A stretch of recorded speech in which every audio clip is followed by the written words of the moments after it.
like to call this meeting to order. This is the November 13th meeting of the Grosse Ile Township Public Services Commission, and we'll start with the Pledge of Allegiance. Pledge allegiance to the flag of the United States of America and to the republic for which it stands, one nation, under God, indivisible, with liberty and justice for all. Thank you. Next, I'd like a motion to approve the agenda. So moved. Moved. Is it supported? Supported? Is it supported? Support. We approve the agenda. Are there any additions, deletions? If not, all in favor indicate by saying aye. Aye. Aye. The agenda is approved. Before we start the meeting tonight, I'd like to introduce the newest member of our commission, who's not new to the township, Les Schmidtke. Les is on the end. Hi, Les. Welcome. Thank you. And Les is a longtime employee, I think close to 40 years, maybe or over 40 years? 43 years. 42 years, and retired from the township, the water department, when? January 1st, 2010. Well, Les brings to the commission a wealth of knowledge and history about the public works on Grosse Ile. And welcome. We're very pleased that you're joining us, Les. Thank you. Anything you'd like to say to start with? Well, I'd like to thank Ted Van Oz, but he's the one that got a hold of my ear, and John Rowley, both of them bent my ear to come aboard. Well, very good. We're glad that you're here, and it's very timely that you start tonight, because on the agenda tonight, we're going to have a report from our engineers regarding our master water plan and what I would call a reliability study. It's an update of our water system. We're going to get a report on that tonight, so it's very timely, Les, that you've joined us this evening. And in the audience tonight, and I'll introduce our engineers, but we have a number of staff people. Our township manager, Dale Riom, is here. John Kime from our water department is here, and Joel Keefe from our wastewater treatment plant, in addition to Kevin Cook and Sohail Sabak from Rains Engineering. John? And then with respect to Rains Engineering and Ohio and the people there, Charlie Rains recently passed away approximately a week and a half or so ago. And I came to know Charlie Rains over the years when I was on the township board as a treasurer.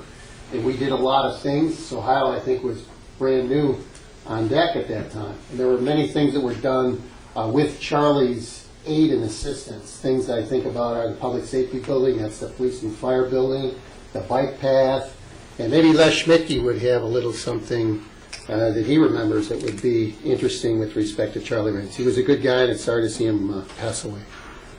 Well, I remember I talked to Charlie, and I said that we needed to replace the water main on Macomb Street, because when we have water main breaks, the sanitary sewer was right next to the water main, and it was all sand, and it was just nothing but a pure mess.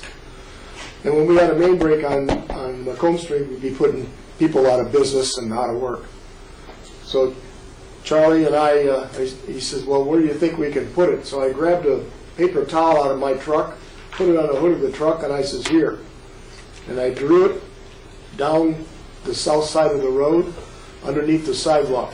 And I says, that's where they need to put it, so it's away from that sanitary sewer. Charlie said, give me that.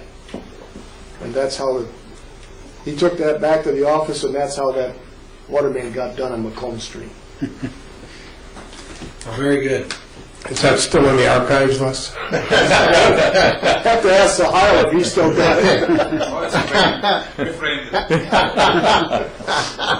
And what I find interesting, Sohail was a young man then, eh?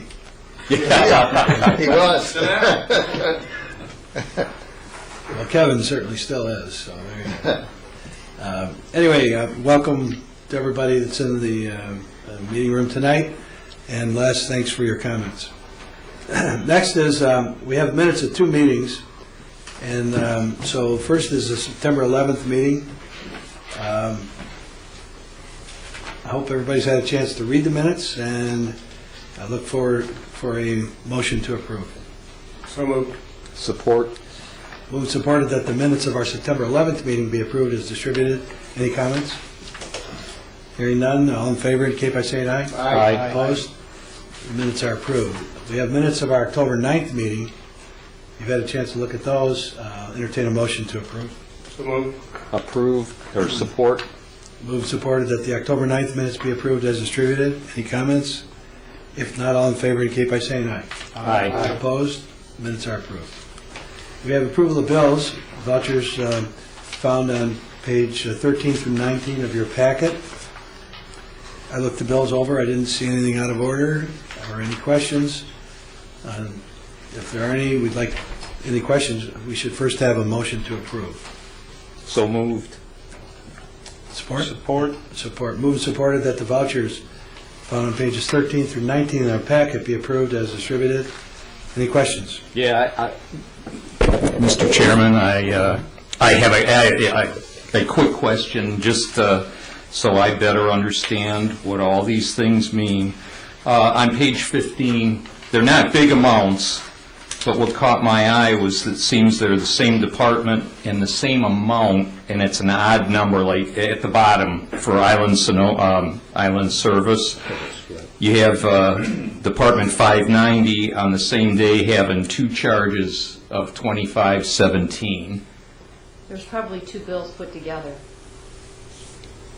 Double bills, two invoices, and that's how they probably split it up. Okay. Water and sewer. Well, but isn't, am I reading this wrong? I mean, they're both for Department 590, and the ones below them are both for 591, and they're the same amounts. Correct. So, Probably for two vehicles, and it was the same amount for each vehicle. and Yeah. They just did it individually like that. Two different invoices. okay. All right. And the you. spread on them generally is divided up like 70-30. 70% water, 30% sewer. Okay, good question. Are there any other questions? Hearing none, and, all in favor indicate by saying aye. Aye. Opposed? The vouchers are approved. Also on pages 20 through 24 of our packet, we have a review of statements of revenue and expenses. This is just a treasurer's report to date of the water, sewer, and refuse funds. Expenditures to date should all be at a little over 50%. We're halfway through the fiscal year. They all look appropriate to me. Any questions? And on this, we'll just receive and file unless there are any questions. Mr. Chairman, again, just Okay. a quick question. On the first page, page 20, you have expenses that are 243% of budget, and it's just the generic expenses. Actually, it's a revenue, What's your line item? isn't it? Which line? On page 20. Page 20, expenditures. A revenue. Right under total revenues, you have expenditures. Go down near the bottom, about the fourth one up. It says expenses, Yeah. and it's 243%. Oh, I see. You'd have to pull it out. I'd have to Well, pull it's that because it one out was and see what it is. $1,000, right? And it, Yeah, budgeted for 1,000. Yeah, I just wondered what it was. Yeah, I'll have to pull it out and take a Okay, look at it for you. thank you. so I assume it's miscellaneous expenses, but, you know, it's good to call that out. I mean, just expenses isn't very definitive. Yeah, So maybe you could point that out to Ann, yep, we will find out. okay? And I assume that since it's a small amount, Jim, that'd be okay if Lorinda gets back with you? Oh, certainly, yeah, that'd be fine. Any other questions? That's a good question. So we'll receive and file that report. Next, we have Treasurer's Report, and for October of 2012. This requires a motion to approve for acceptance. So moved. Can I have support? Support.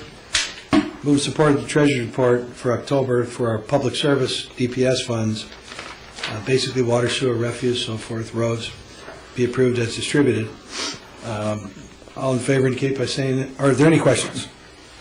All in favor indicate by saying aye. Aye. Opposed? Treasurer's Report is received. Last, I want to call your attention, we started this a couple years ago. On the back page, page 26, we asked the treasurer to show the balances in our drain fund, our bike path construction and maintenance funds, and our road improvement fund. So at least every month, we get to look at what those fund balances are. Just wanted to call that to your attention. Thank you. All right, so we've moved through the preliminary. Now we have a report on our water system. You all have an extensive report that was put in our packets. This is entitled, it's an update of our water system study master plan. I also call it, really a question, Sahil, it's really a reliability study update, which examines our water system, and I'll let you explain that.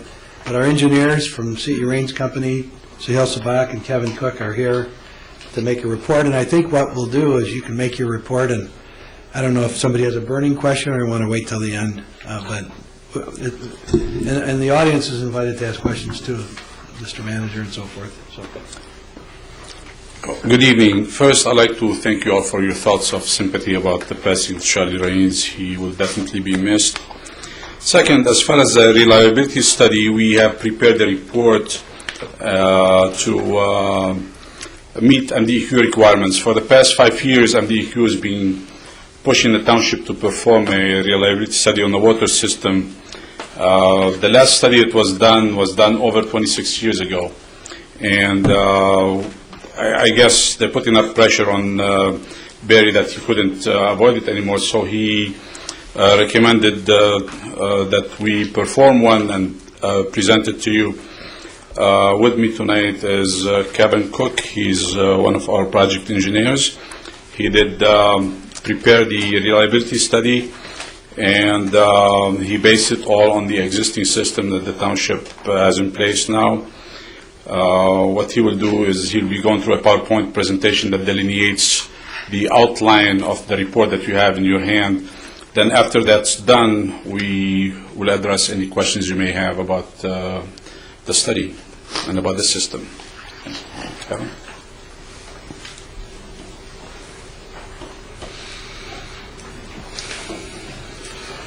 Good evening. Put this back a little bit. Okay, the report that I submitted for review was based on MDEQ requirements. There's a lot of technical jargon and information inside the report itself. So what I've done for the presentation is I just set up a PowerPoint presentation to outline, as Ohio mentioned, some of the highlights of the report and what some of the thinking was behind it. Okay, the scope of the report was broken down into 6 parts: introduction, development of model, water distribution system evaluation, system improvement recommendations, improvement costs, a summary, and then we'll be taking questions at the end. The water system study master plan involves the following steps. First of all, we had to develop Girl Seal's existing water distribution system as a model network, which includes the layout of the pipes, sizes, material pipe, age of pipe, elevation, age, and basically we take the system water map, overlay it on AutoCAD, and add WaterCAD to it. It actually model the flows, pressures within the report itself.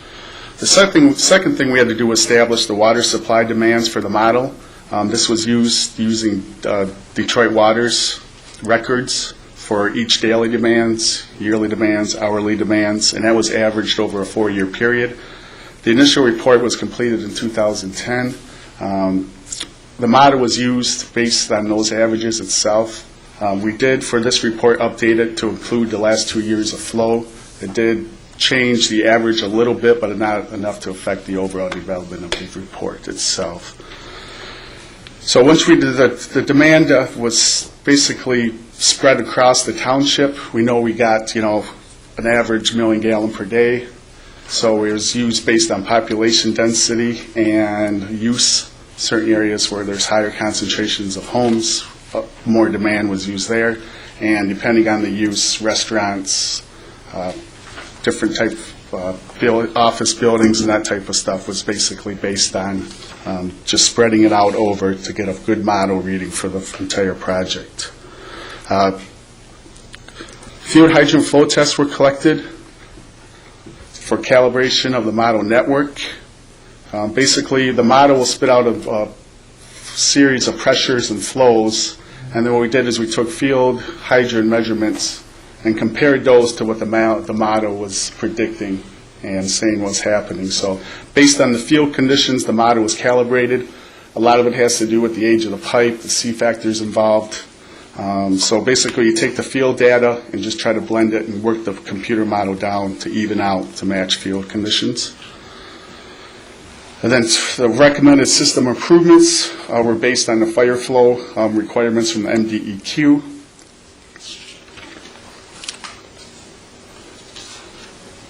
I'm going to go to the next slide here. Okay, the existing water main distribution, there's approximately 75 miles of water main on Grosse Ile. This chart here lists the different sizes based on percentage. Again, this was based on old record drawings. And so there's 100,000 feet of 6-inch pipe, 175,000 feet of 8-inch pipe, 87,000 feet of 12-inch pipe, 24,000 of 16, and approximately 5,000 feet of 24-inch. So you can see what should stand out here when doing the model was the amount of 6-inch. And typically, most of the 6-inch was installed prior to 1970. So it gives you an idea all the way back to approximately 1910. So it shows you that a lot of the 25% of the pipe at Grosse Ile is 6-inch, and most of it's over 50 to 60 years old. So I just kind of wanted to highlight that on this slide. The color map here shows the distribution for the water main sizes for the township. So again, there's there's 2 feeds for the island. There's the toll bridge, there's a 16-inch that crosses there, it's supplied by DWSD, and then 24 on the county bridge. Again, this just shows a general layout of sizes. And again, the yellow, as you see here, this is the other side of the island, indicates the 6-inch pipe, which then again it's aged, and some of the problems they've been having in the township has to do with a lot of the 6-inch that's been installed many years ago. The model simulations were evaluated using the existing distribution network under the following demand conditions: average day, maximum hour conditions. The flows were taken from DWSD records. So basically, over those 4 years, the average maximum and maximum hourly conditions were used and averaged for the report itself. The charts that I show here, you can see average daily flow from 2005 to 2011 was 1.34 million gallons per day. The maximum daily flows on average was up to 2.5 million gallons per day, and the maximum hourly flow is on average 4 million gallons per day, averaged out from hourly to daily. So it really shows you just basically a lot of the maximum hourly especially was done summer months in the morning where the demand is highest. Same with the max day flows on the average. So this kind of just gives a general idea over the years. And it stayed pretty consistent. 2000 for average daily flow, we're looking at 1.45 million gallons a day. And the lowest on that end would be 1.17 in 2011. A lot of that has to do also with having 2012 will probably be a little higher once that data comes in, because a lot of it has to do with the heat this summer, the dryness and watering the lawns and that type of stuff for the peak demands. And again, there's a lot more detail based on where some of these factors come into in the report, but I just want to kind of highlight the charts itself. Okay, hydrant flow tests were performed at 19 locations based on critical pressure zones. The field hydrant pressures were compared to the computer model pressures. The computer model was then calibrated to match the field measurements. I touched on this a little bit earlier, that basically you got to have some real world data to compare with the model, and just the model to come up and meet those field measurements that you take in the field. The modeling approach for the distribution system evaluation was to maintain a minimum fire flow rates of 1,200 gallons per minute at a minimum pressure of 20 psi in the system for maximum daily flow conditions. And then the other DEQ requirement was to maintain a minimum pressure of 50 psi during maximum daily demand periods. The 50 psi is based on, that's just kind of a standard for what you need to, number one, to have good pressure in the system as far as keeping people happy in the township. If you have lower pressure than that, you're going to, especially with some of the old plumbing, you can have some problems, low water pressure. So basically that's, more for residents and having adequate pressure to do what you need to do as far as washing and watering of yards. The 1,200 gallons per minute draw at 20 PSI in the system, that is what the DEQ, basically just the report for recommendations for improvement is based on that. So when you have a fire, you're pulling out a minimum of 1,200 gallons per minute, and you got to be able to keep that pressure up when you're drawing. If you're drawing and your pressure reduces less than 20 PSI, number one, you're affecting your ability to fight fires, and number two, that really you're going to strain the system as far as people being able to use water in other areas of the township. And again, like I said, there's a lot more detailed data, hydrant locations in the township when they were taken compared to the field. Okay, the fire flow evaluation, again, this is, I've repeated this a couple of times because this is what the improvements are based on. MDQ requirement for minimum hydrant flow is 1,200 gallons per minute, again with the 20 PSI. The model that we have calculates and shows locations that require improvements to meet the standard. So basically when the model was run and we simulate a fire flow situation where you're pulling fire, that you need the 1,200 gallons per minute minimum of 20 PSI, and that the program itself will show you areas of the island that don't meet that. So if you're pulling 1,200 gallons per minute and you're not getting the pressure, so the model will actually tell you these areas. Now sometimes the field data, again, when the model data will differ a little bit, especially for the gallons per minute requirement to 1,200 gallons per minute, but a lot of it has to do with the age of the material, 6-inch, there's debris, sedimentation and different things within the fire lines themselves, the water mains. So maintenance, if you fix that main a lot, there's a lot of, repairs on the main, and the age itself, where there'll actually be a buildup inside the pipes will really affect that itself. So what the model tries to do is, okay, here's a simulation. We're pulling 1,200 gallons per minute. Where can't we meet the 20 PSI and the 1,200 gallons per minute? And that's what for the reliability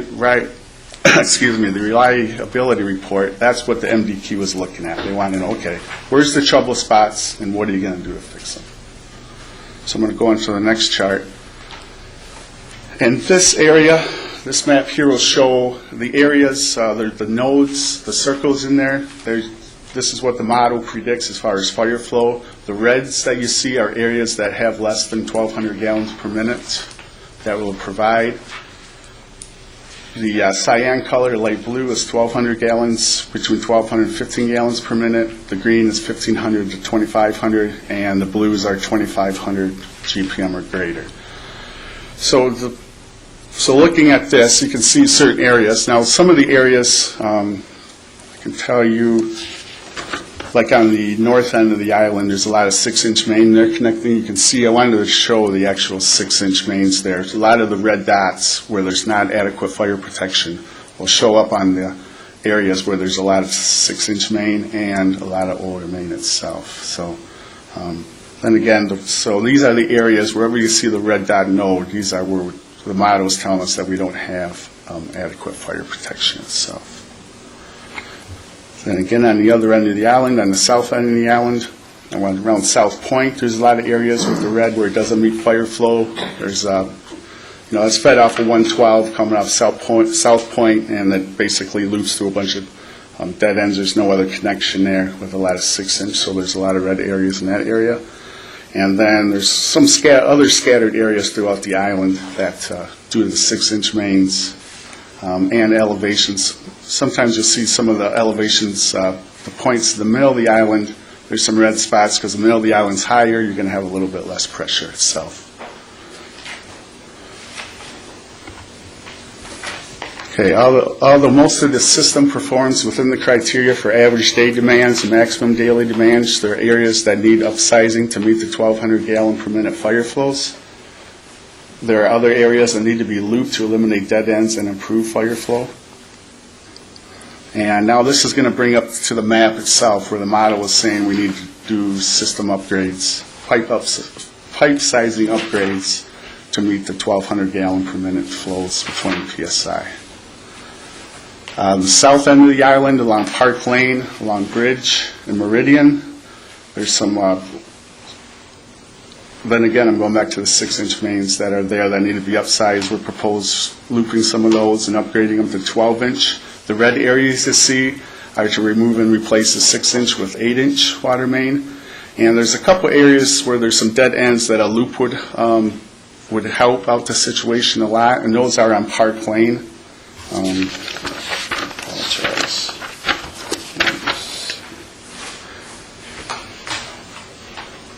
In the area of Wood, O'Donnell, and Woodcrest, there was some, for some reason back in the day when they were put in, there's been a lot of new development in that area back in the 70s, so there's some dead ends there, so there'll be 2 connection points, and there's approximately,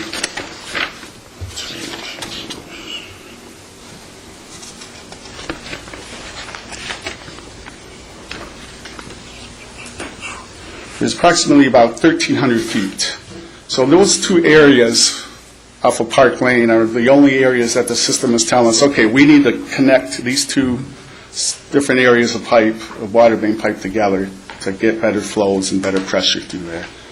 Now the majority of the rest of the areas that are shown in red and blue are replacing existing water mains with new water mains for upsizing. There's a chart, there's some detailed chart areas with links within the report itself. Then again, on the south side of the island, out of right around South Point, there's a big area that really, there's a lot of 6-inch mains there, so propose upsizing those with 8-inch mains.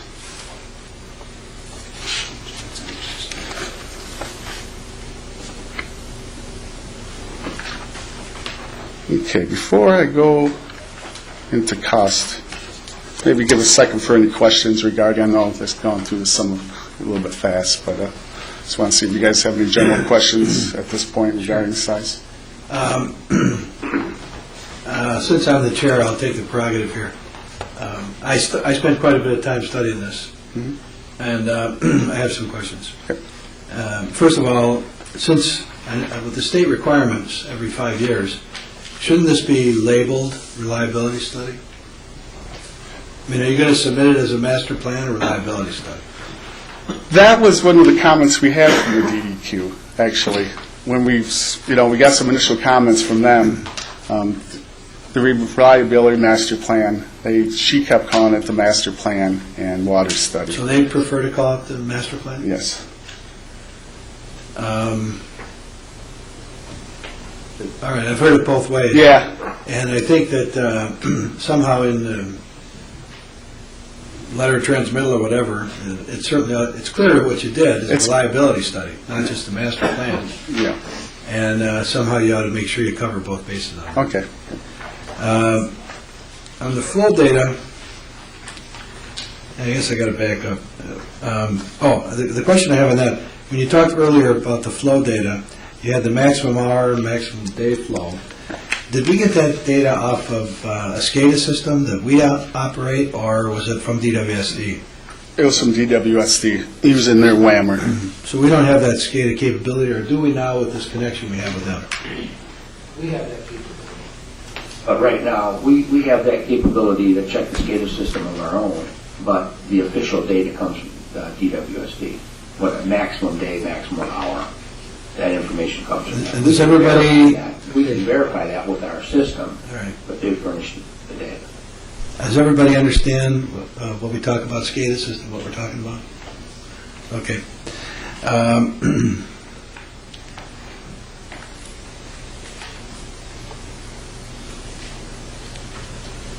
I looked at the map, which is on page, let's see, the maps that show the 50 PSI problems, the areas where they fall below 50 PSI.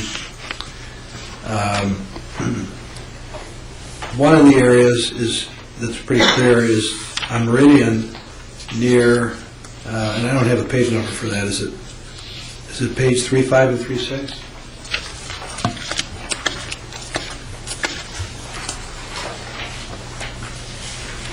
I think you're right, Dennis. Yes.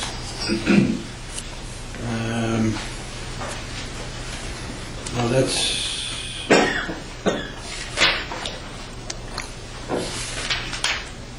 No, page 3.3 and 3.4 is what I was looking at. I just wanted to comment that on page 3.3, so a real low point is near Meridian and Anderson, or Westcroft on the other side of the street. And I only note that because we've talked about Meridian before. And another low point is, it looks to me like it's across from high school. On the page 3.4, be across from the high school on Grays, and that ought to be a concern, right? It is across from high school, isn't it, Barry?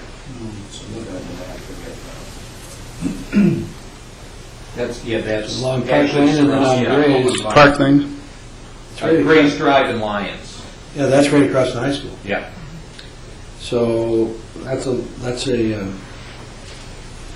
low point, although from your map, it looks like that's an 8-inch main there in front of the high school. Yes, it is. So, anyway, I just wanted to highlight that. And my final question goes to page 4.3, which is the map after you list all the projects we need to undertake. And this is to the commission. If you study this map on page 4.3, tell me when everybody's there. What I got out of this report is, over the last few years, when staff, Barry, basically brought forward capital improvement plan for water, Barry, we've certainly talked about the need to replace the line on East River Road, and the line on East River shows as needing being replaced. On West River Road, from about, is that Church? Yeah, Church. To the south, and that shows up as needing to be replaced. I know we've talked about Church before. I was curious because you're replacing a 6-inch line between West River and Thoroughfare, but we've talked about repaving someday soon, hopefully, Church Road all the way to East River, and the need for replacement of the water main, I guess just because of the size, isn't that great, but it's probably an old water main. It's not shown, though, as critical. It's not on your list, but it should be probably on ours, because we're going to talk about Church Road next year for eventual something happening to it. And I wouldn't want to pave, I don't know if the Church Road line, maybe Les knows, is that under the pavement or is it alongside of it? Alongside of it. So wouldn't be affected if we paved over? Well, it's right at the ditch line on Church Road, and then on the other side of the Thoroughfare Canal, it's underneath the sidewalk. Okay. It's newer main up until just past Canterbury, and then that is old main, is 8-inch up until Park Lane, and then it drops down to a 6-inch to East River Road. All right, well, you're going to be, now that you're on the commission, you're going to be involved in, as we plot what we might do for improvements on Church, so this is great.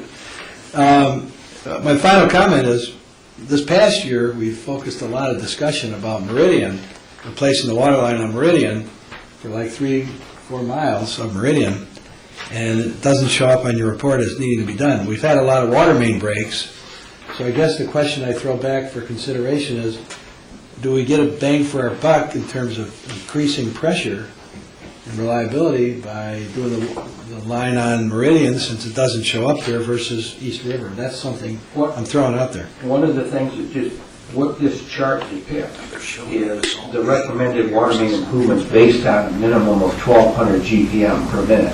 So it doesn't necessarily mean condition of pipe. It means an area which you cannot get 1,200 GPM. So there could be other areas in here that need to be replaced, but based on this data, we can get 1,200 GPM in the areas that are specified. I'm not necessarily understood your answer, but you understand my question? Yes, I do. Yeah, the report itself for the recommended improvements, again, based on fire flow here, I can't As far as the DEQ is concerned, we know that there's certain pipe in the ground in Grosse Seal that is, it's old, they've had a lot more problems with breaks and maintenance problems than what are showing on here. Keep in mind that the master of this plan itself is for providing adequate fire flows. There are definitely some mains, a lot of mains that are in bad shape, age-wise especially, that need to be prioritized for the township for sure. But for the report itself, I think it's a good point. I'm glad you brought it up, that this is for fire flow pressure. It would be great, yeah, some of the East Rivers in bad shape, West Rivers, they have breaks. It will help the system itself. But the impact of replacing some of the main that needs to be replaced just because of the condition of the pipe itself, in certain cases, has not that much of effect on the overall system. All right, well, that's a great answer, and I guess the question to that is, shouldn't this report deal with water main breaks and frequency and outline where there are known to be pipe that are in need of replacement because of their condition? I mean, couldn't we add that to it? We could add it as far as the DEQ is concerned. Or shouldn't we add it to it? Yeah, well, maybe we could easily, insert other maps too. And I got another map I brought with me that's not, part of the DEQ report itself. But there definitely needs to... So they don't want to see it, you say. It's not required of them, but they probably wouldn't mind if it was added, would they? What we can do, we can have a supplement to this report that includes the capital improvements that the township deems necessary to improve the system, which will include the concerns about the older mains that are experiencing breaks. That could be added as a supplement to this one. But like Kevin said, DEQ will be concerned about fire flows, but I agree maybe we should incorporate the capital improvement aspect of the need with the township as a supplement to this report. Mr. Chair. Yeah, I thought then would turn over. My final comment, I think that you need to get with Barry and cover those questions that I asked. Sure. And unless I'm way off base with them. But that's just a thought. Ted?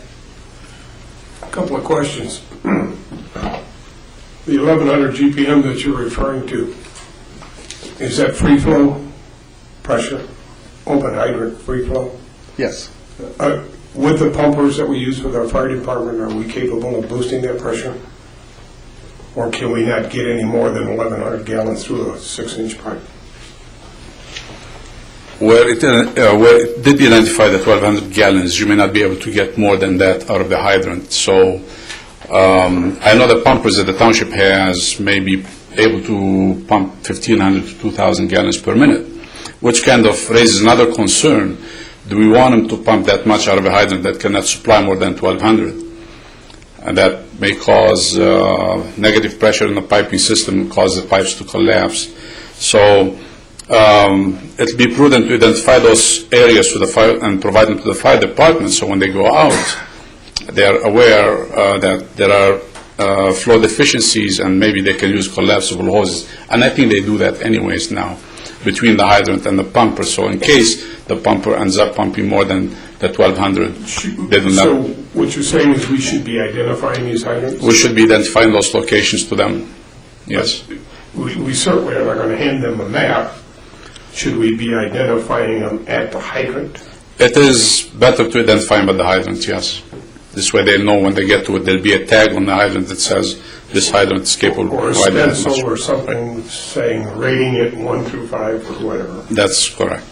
Some communities color code. My second question.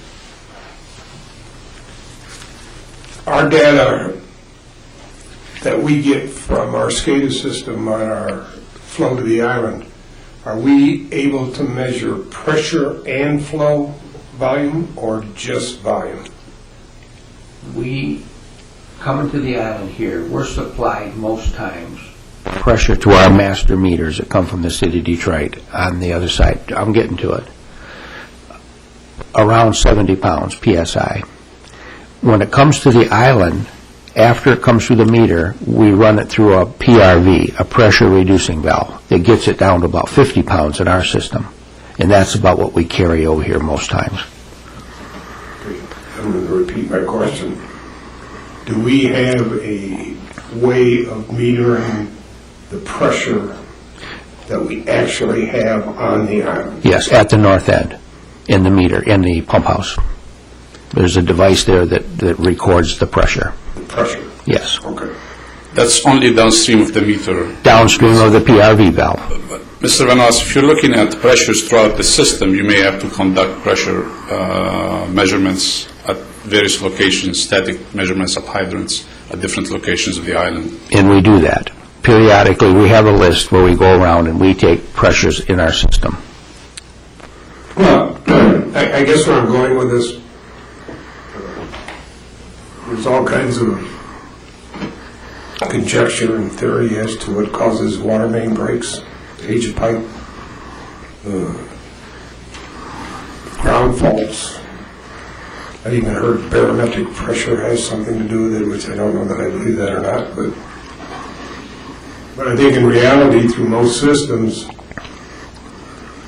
a 10 or 15 pound spike in water pressure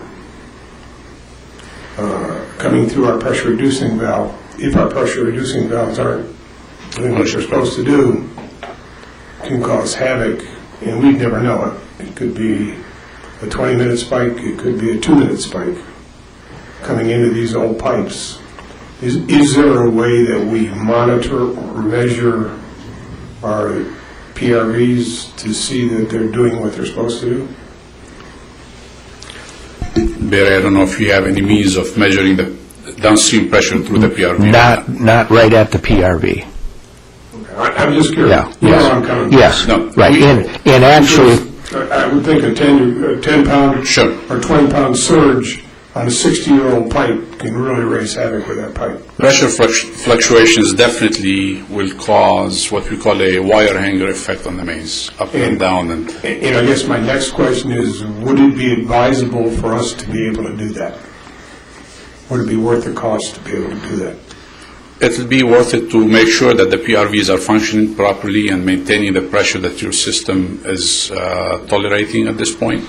I think you're measuring 57 pounds downstream from the city of Detroit. So even if they're sending 70 pounds, your system is not seeing more than the 57 pounds downstream. And again, that dissipates throughout the system as you get away from the PRVs.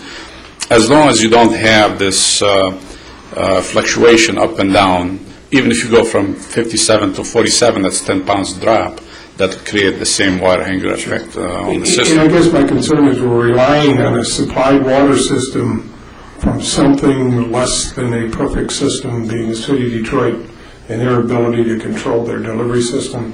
We know they've had a problem with it. It's been evident throughout the years that they've had a problem with it. And we've been looking at that. We brought that to their attention a couple months ago, that we have noticed fluctuations up and down upstream of our system. Now, we didn't see it downstream from us, but they were going up But to I'm not sure we 70. can even measure it downstream if we are capable of noticing that at all times, and if we're not sure our PRVs are Functioning. completely functional, we could be experiencing as much as a 10 or 20 pound variance, and we wouldn't even know it. Right. Except our DPS department would be really busy the next day digging holes. Yeah, and we do experience that at the north end, that with the pressure device we have in the pump house. We can see fluctuations in pressure. Even though we have our PRV up there, it does make a difference from time to time. So that PRV up there is, Les can tell you how old it is. It's older than Les. Well, it just seems to me that should be a huge consideration on our part. If we're going to invest money, that would be a big return on our investment if we can protect ourselves from water main breaks, because they're really expensive to fix. Sure. And they're time consuming. So if I understand this right, Mr. Vanos, you're looking at means of measuring the pressures downstream of the PRVs. And ensuring that our PRVs are correct. Right. And do what they're supposed to do. And taking a look and see whether the cost analysis, I mean, if we're going to spend $200,000 to fix our PRVs, maybe we ought to fix water mains. But if we can fix our water PRVs for a reasonable price, which I think we can, or ensure that they're accurate for a reasonable price, then we should be devoting our resources to that going forward. Sure. That was just a thought that entered as we went through this thing. Barry and I have had this discussion before. So basically, we cannot increase for fire protection. If we had a 6-inch main, the most we're going to get out of that 6-inch main is 1,100 or less GPM. If that.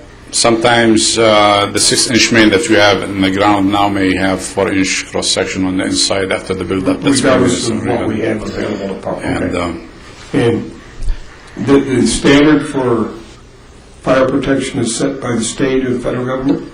the state does not recognize 6 inches as mains anymore, so they like to see all the 6 inches taken out and replaced with 8-inch mains. Okay, cool.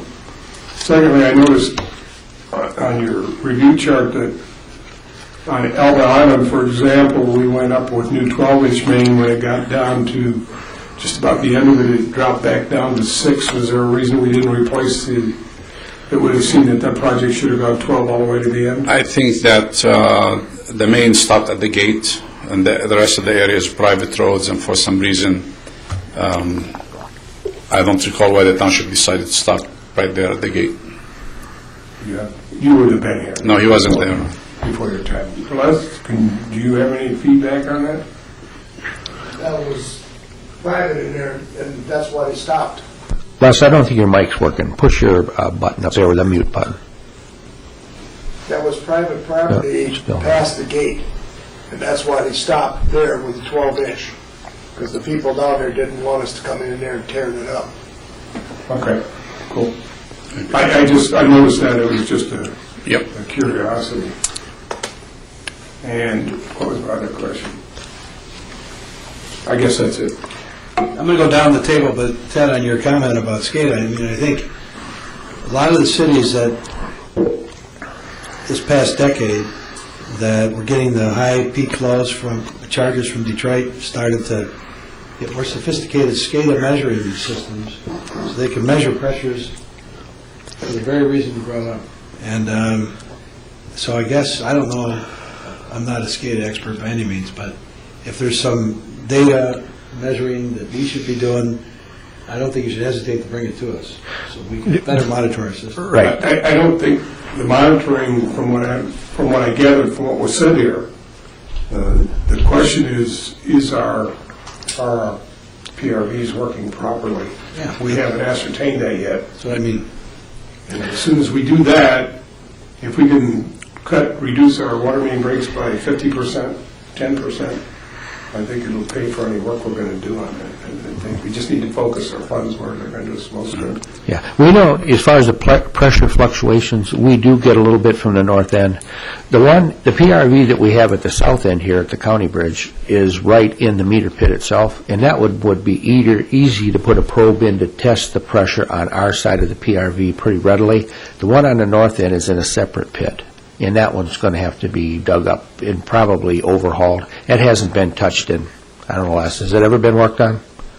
Not that I know of, Barry. Yeah, that PRV up at the other end I don't think it's ever been touched. And I do think we experience a little bit of a spike there once in a while, and John watches that pump house pretty closely as far as the pressure spikes, and we will experience a little bit of a pressure spike, but nothing like Detroit's pushing. I mean, Detroit's pressure, and so Ohio, and I've been monitoring it now and John for the last few months. Over the summer, Detroit's pressure will go from 80 pounds down to 50 in 30 minutes, and then 30 minutes later go right back up. And we talked to Detroit about that because it wasn't affecting us because of our PRVs that much, but we were still concerned about why is the pressure in Detroit's system fluctuating so much. And we have not actually received an answer to that question. Okay. All right, next question, Wally. Do you have any questions? John? I had a couple of thoughts. Some of it dovetails in with some other things that have been said. But fire suppression is very important. Historically here on Grocia, we've been fortunate. There was a real bad fire right around Christmas time on Church Road maybe a year ago. And in the 80s, there was a nefarious situation that occurred near the Free Bridge, and it resulted in a fire. And someone may have been killed at that time, too. In between, there are not a lot of fires on Grocio. We're blessed with that factor. conscientious people, helpful neighbors, whatever it is. So I'm a little disappointed with government because it seems like the tail wags the dog sometimes, as opposed to paying attention to the more important things. With this in mind, if the state says to us, we need to replace all the 6-inch, that'd be just great, and you guys can pay for it, and say it costs $1 jillion. That's not a realistic number, so I'm not trying to frighten anybody.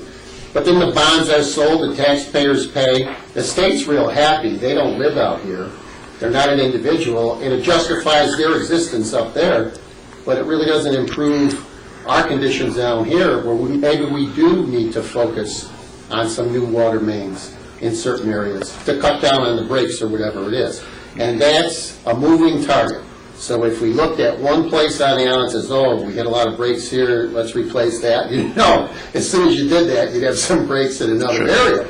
But what I'm talking about is balance, because the state of Michigan, the economy is still in a recession. I think realistically people recognize that. There's been some hard times out here for some people on the island, including in some of these areas that I'm seeing have smaller mains. So it's always a question of balance, and it is with everything, not just this issue, it is with everything. But the upper-handed MDEQ position that they like to take has been very costly to us in the last 10 years. And I'm thinking about the sewer treatment plant. Yeah, sure. And that was $38 million. And the bonds were sold and the taxpayers are paying it. And that's a significant cost every month. Now, I appreciate you fellas live in a different community, and some of the people here that work in our township live in different communities. But the guys here are the ones that pay the bill. And that young family that lives maybe on HCL Jackson, they're paying the bill. And there were over about, in a several-year period, there were many, I think I know the number, but it's unimportant, foreclosures where people lost their homes. So if the state comes down to us about 10 years after they were looking at our sewer treatment plant, and they say, hey, now we want you to spend another $38 jillion on one of our new designs here, maybe at times we have to balance out the welfare of our people with maybe it's replacing some water main lines someplace as opposed to the fire suppression, because if we let the tail wag the dog, it's really not fair to the taxpayers. And I don't know if anybody's standing up for the taxpayers, but I am. That makes sense. And tying in data. I'm a little uncomfortable with getting data from the City of Detroit Water Department, and I'll tell you why. They were studied, and some group came in, independents, and they said, well, we can do away with a significant number of jobs and run this independently with far fewer employees. I don't know why that is, but maybe there isn't the attention to detail at the city level that there needs to be. And with that respect, we need to take all our figures and tie them in with our own SCADA data so that we're sure, as best we can be, that yes, that information is correct and we can rely on it. Because if you're using these models, let's suppose that the city broadcasts incorrect data to us and we're plugging that into our models effective. And maybe that's not good. So tying in is important. Balance is important. We got to think about the taxpayers. And I'd hate to have the best fire suppression system in the state of Michigan paid for by the taxpayers, and then have water main breaks all over the place because we don't have to worry about fighting fires. We don't have the fires, but we got water main breaks all over the place because we addressed the wrong area. So it's always a question of balance. I know it's imperfect, and I appreciate your hard work that you've done. This report is very informational. We, just support your point, the state has not yet come back to dictate any replacement. We're going to submit the report and identify these areas to them, but we don't anticipate them coming back and saying you must replace this within a year, 2 years. They may be watching and they may like to discuss with Barry. You have to start doing something, maybe over the next 10 years, 15 years or so. They don't have a mandate yet that can force a township to undertake all of these projects instantaneously. We're looking at almost $9 million of improvements just to meet the requirements and replace 6 to 8 so we can meet fire flows. So that's what the breakdown of the estimate that you have in your report shows. Now, that doesn't address yet what Bill, Mr. Kostick and Mr. Van Oss brought up as far as the other deficiencies in the system that are breaking and causing maintenance issues to the township. So that's above and beyond. Definitely you don't want to be in a situation where the state's going to have to come back to you and say, do this, you have to fight back, you have to push back, and everybody's doing the same thing. Especially that there are drinking water revolving funds available to communities that are way much with less average income than Grosse Ile. I have another client that has an average income almost a third of what the average income is on Grosse Ile, and they've been number 40 on the list for the past 4 years, asking for $3.6 million in funding, and they can't make it up the list. So the funds are not there. For sure, the EQ is not going to come back and push and force you to fund those projects unless they can support you somehow, at least at a lower bonding cost and so forth. But that's Mr. Chair. Yep. I just want to make a comment. Excuse me.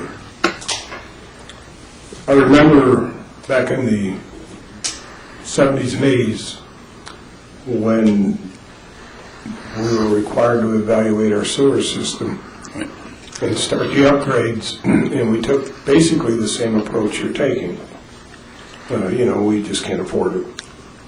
And by the early 2000s, they came out and mandated it, and we were so far behind the curve that we couldn't have caught up if we wanted to, i.e. a $40 to $50 million sewer project all at one time. I think we need to be really cautious going forward that we do address some of these problems when finances are available, and it needs to be an ongoing process. But I don't see finances being available in the near future because we're sitting on a $50 million sewer debt or a $64 million township debt. I just don't see these finances being available. But I think we all need to be aware that at some point in time they may mandate you will supply this kind of pressure, and we need to be ready for that too. All right, well, I know this too, that there's many suburban communities that have a lot worse problems than we do. And I know that for a fact. So those are good points. Thank you, John. Jim, you have any comments, questions? Yeah, just a couple of things. First of all, I would say that I definitely agree with Ted as far as the PRV and testing that and looking at that because you have to. The best place to start is at the beginning of your system. No use stressing it out. No matter what you put in new, if you're going to get surges or something, that's not going to do us any good. So I think that was a good point, and I would fully agree with that.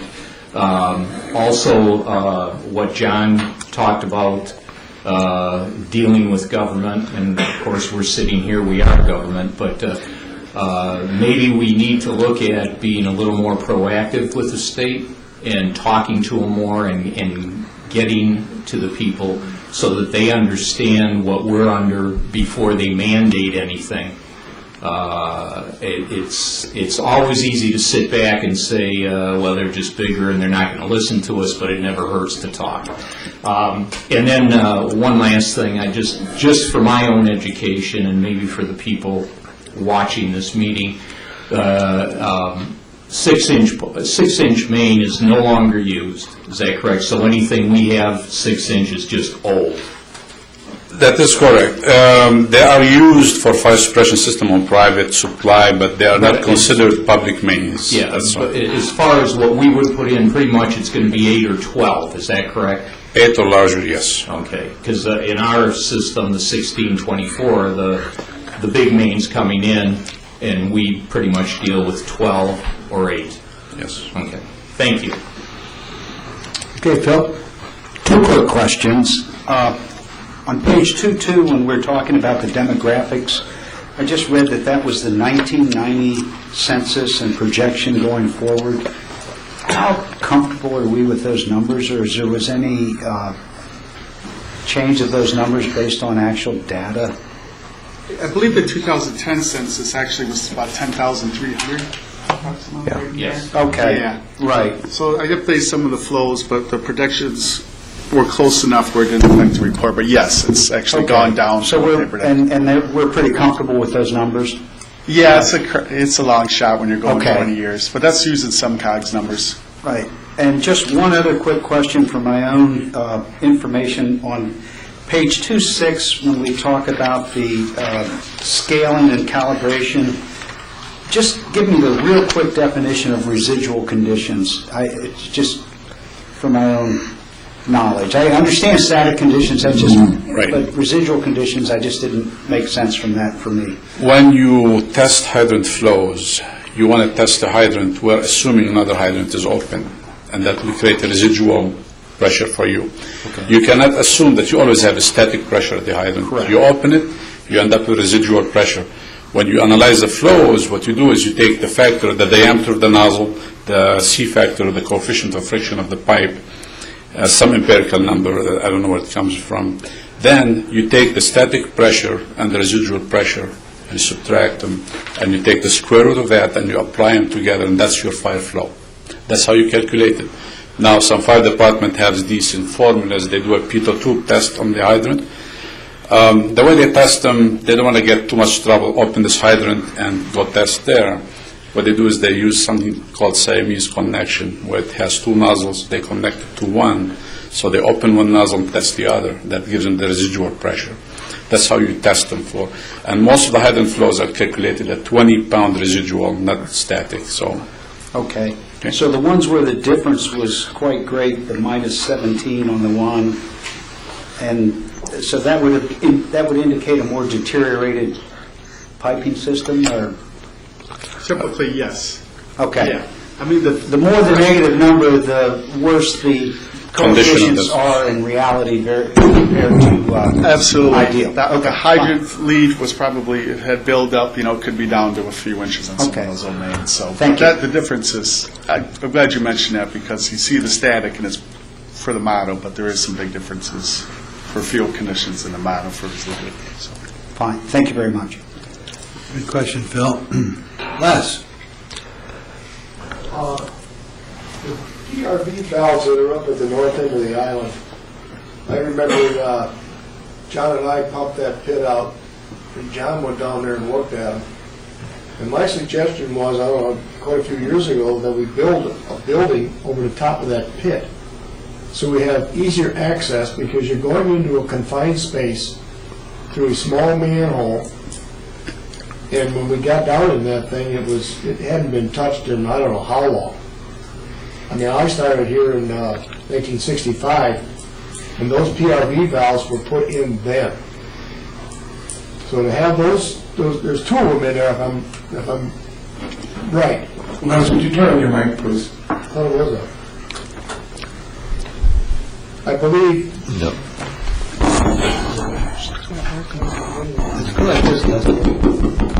Maybe he's hitting the wrong button. Use this one. Use this one.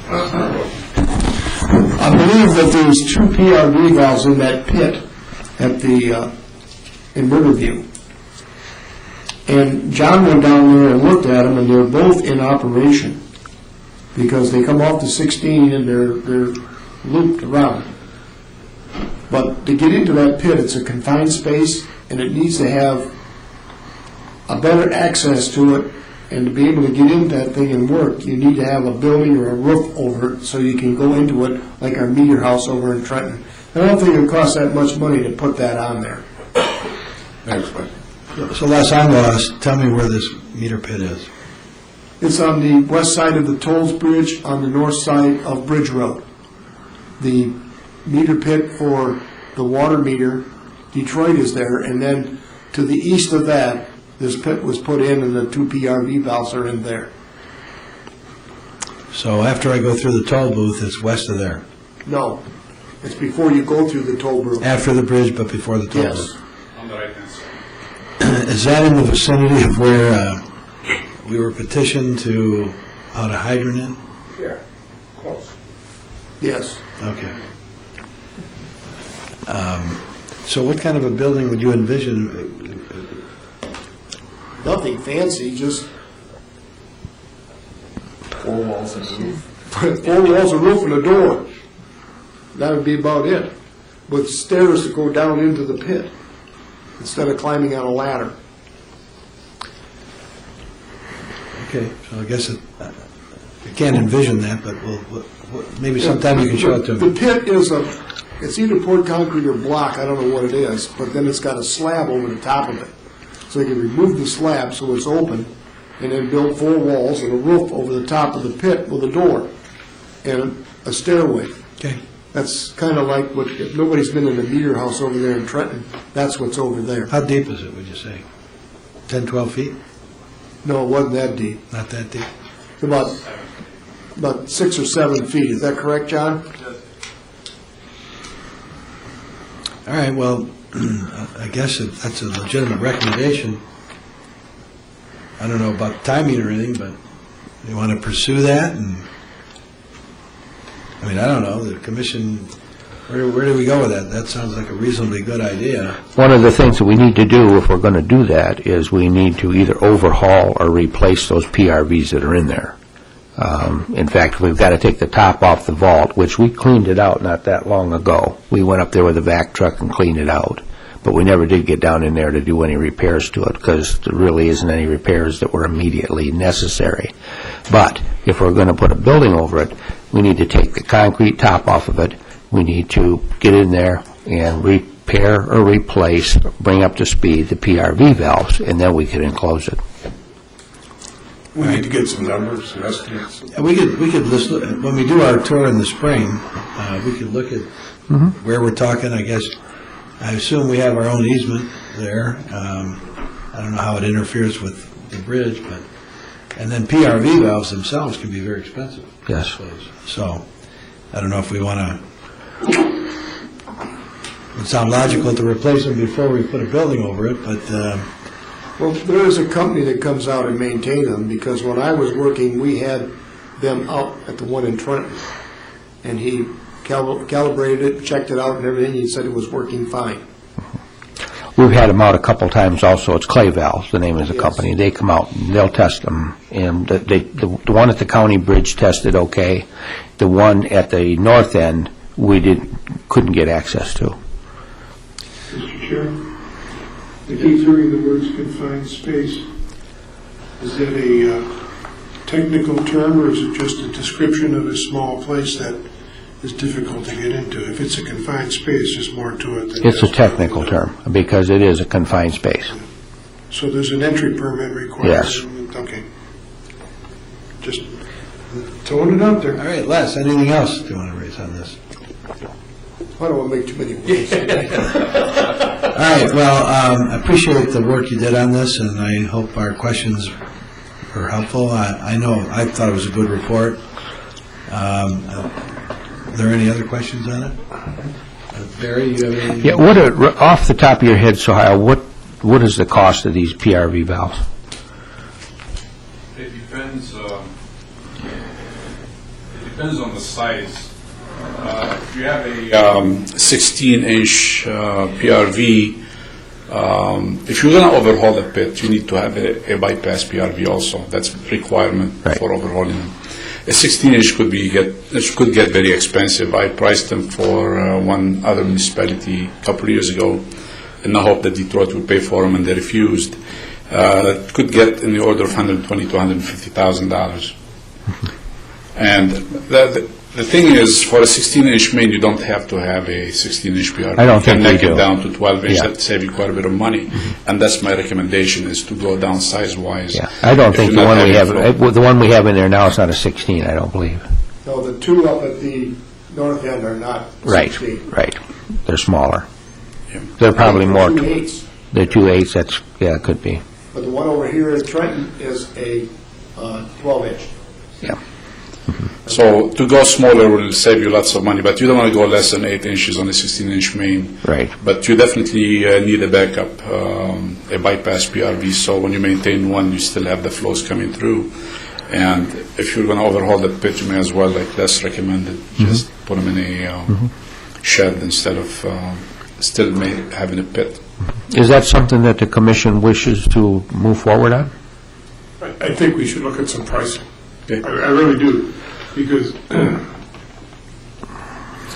I don't think we have a number to evaluate what the cost of main breaks are, but we can assume that that is a prime contributor. My big concern is that 16-inch main that runs underneath the water there is 60 years old. Yes. And anything we can do to protect that, for as long as we can protect it, or until such time as we decide to go with some huge water renovations, I think we should do that. I just see that's the scariest part of this whole system for me, is that pipe underneath the pavage, for sure. Would you consider approving then, in addition to studying the PRVs, adding SCADA downstream from the PRVs to monitor pressures downstream? Yeah, we'd like to look at least give us some preliminary costs so we can see if we want to move forward with a project on it. Okay. I mean, I don't want to get into the heavy engineering yet, because that has to go in front of the board. It'll be mostly a budget number for you. But just a budget number so we can see where we're going with this thing and decide whether this commission then can decide whether it's worth moving forward with, or if they want to move forward with it. I mean, it's up to the commission to take it to the board. Sure. So if we could get some budget numbers so we know what we're looking at. If you come back and say it's going to cost $3 million, and we might live with what we got. But if we can do it for $100,000, it might be a well-invested $100,000. Yeah, I don't think it's going to be in the millions. I'm sure it's going to be over $100,000. We just replaced the PRV's inserts in Riverview, and that cost close to $50,000.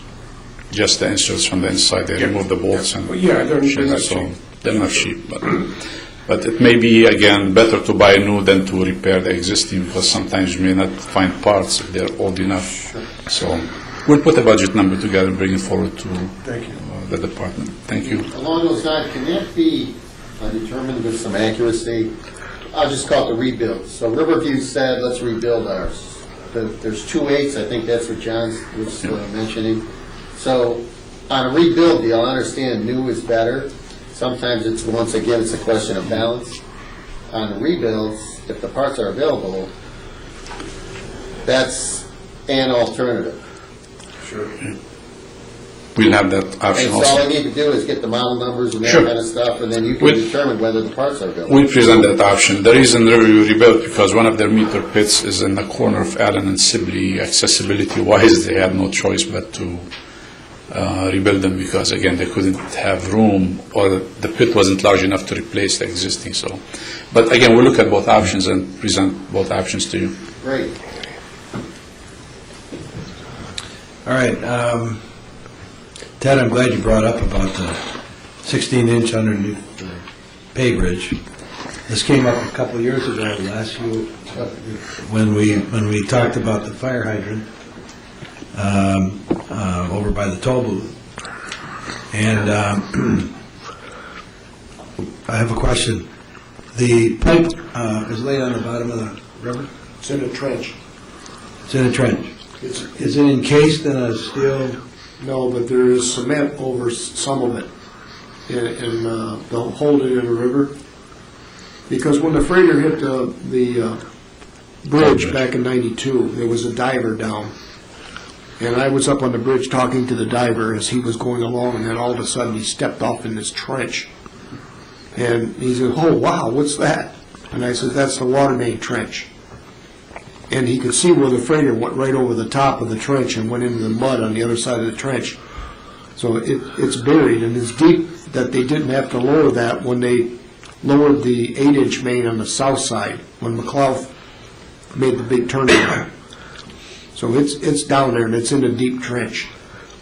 So it's covered encased in concrete? Not all of it. Certain sections of it are certain, Just to keep it from floating down? yeah, to keep it. If we ever had a leak in that, it'd be a Well, problem. we've checked that numerous times, and shut the valve off on the island side, and went over and checked to make sure nothing was, the meters weren't moving or anything. But Well, it's, that's, okay. We, In recent years?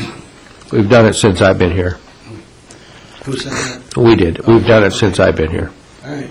We shut had them a both off. situation on the 16-inch a few years ago. The DEQ was authorizing hydro excavation or hydro dredging in the vicinity of the BASF sheet piling to clean up some contaminated soil. And we ended up having to stop them because they were getting close to the water main with that activity. So they called us on it, and actually they were threatening in their tone, but we stood our grounds and made them move away from it just to make sure that they don't touch it, because they could easily remove the backfill off of it. Should have asked for a $60 million bond and tell them to go ahead. We tried them. Yep. All right, well, if there are no other questions, any from the audience? Mr. Manager, you're here. Yes, sir. Do you have any questions? John? Yes, sir, thank you. All right, well, thank you very much. Thank you. Good report. Thank you. One comment I have, next time you all go down to Barry's office, outside his door, he's got a couple of water mains. One is, I think it's a 6 or 8 inch, but it's all calcified, so it's a good sample to show you how the capacity with mineral buildup is reduced. And then he's got another one that has a hole the size of a golf ball. Maybe it was my golf ball that went into door cats. But at any rate, what I thought, and this gets to Lorinda, and maybe it's got enough help with Barry, John, now Les, is outside the door to the DPS, there's a little cubby hole, and I thought we should get a table and set up a display with some signs, so that when the public comes in the building, I mean, I'd like to put it in the lobby, but I don't know that the manager would allow that, but make a real nice display of some of this water main and with appropriately worded little signs that would go on that would say, this is a 60-year-old or 50-year-old water main, and it shows how the mineral buildup affects the water main capacity. And just have it as an information item. Now, you'd have to add to that this mineral buildup doesn't cause any health problems in drinking water, because people go hysterical on that. But I think it's, we need to do things like that to show what we're up against with some of these things. So it's just an idea. The other thing I want to mention is looking at our schedule, our next meeting is December. And I know we always get this rush at the beginning of the year about budget, that we got to review the budget. And I asked Barry to bring to us at our December meeting his capital improvement, so we can have a capital discussion, because it may take a couple of discussions. And so that's going to be on the agenda for the next meeting, and that'll include our water system, whatever we're going to talk about for next year, this whole question about Meridian, East River, whatever. And this is timely for that debate or discussion, where we're going to get the most bang for our buck, and then roads, of course, and wastewater plant. So that'll be on our agenda for the next meeting. So this is timely, so thank you. I guess, we done with water at this point? Yep. So you're going to submit the report to the state? Yes. That's the next step. Does this report go to the township board or just to us? I think we should probably make a presentation to the board, but obviously not December, probably sometime in January. All right. Thank you very much. Everybody's welcome to stay if you wish. Next item on our agenda, Barry. There's several manager report items. Don't fall down the stairs, guys. Electronic recycling event. Barry? Yes, we have, on November the 17th, there's a electronics recycling event taking place at the Flat Rock Community Center at 28,341 Evergreen. Anyone in the area that has any electronics that they wish to dispose of, they can do so free of charge on that day between the hours of 9 a.m. and 1 p.m. So anybody that has any electronic equipment that they'd like to dispose of, they can swing over there. There's people that are going to be on site to help you take it out of your car, put it in the dumpsters, whatever. That's about the closest one we have around here in the near future. So if you've got anything, take it over there. The next item, yard waste pickup. As you'll know, in the past, we've always used November 30th as the last day for yard waste pickup, and that was written into the contract, the previous contract. And it seems like out of the 5 years, 3 of those years, we needed to extend it a little bit because of the unusual fall that we've had. People are still having leaves to pick up come November the 30th. I don't think that's going to happen this year. It's pretty much, everything's pretty much down. But in this contract that's coming up for the next 5 years, we've extended that to the 15th of December. So anyone that has yard waste that they still want to set out, this year it'll be December the 14th. It'll be the last day. That's a Friday. But in the future, roughly the 15th of December will be the day for the last day for yard waste pickup. Mr. Chair, can I make a comment? There's a couple of communities up in Plymouth, Northville area.